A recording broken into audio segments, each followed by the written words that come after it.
Hello, my name is Kathie and I am reviewing the NutriBullet Smart Touch Blender Combo. I'm making a smoothie that you can make up to 8 cups, adding in oats, spinach, bananas, berries, yogurt and ice with some almond milk. Grandkids love it and I can make everyone's breakfast at the same time using the new NutriBullet. Just add absolutely everything in.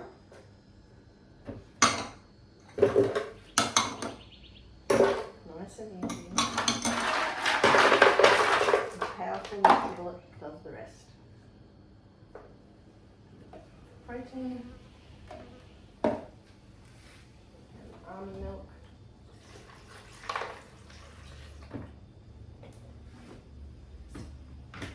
Put it together. Everything is locked and loaded. Not before.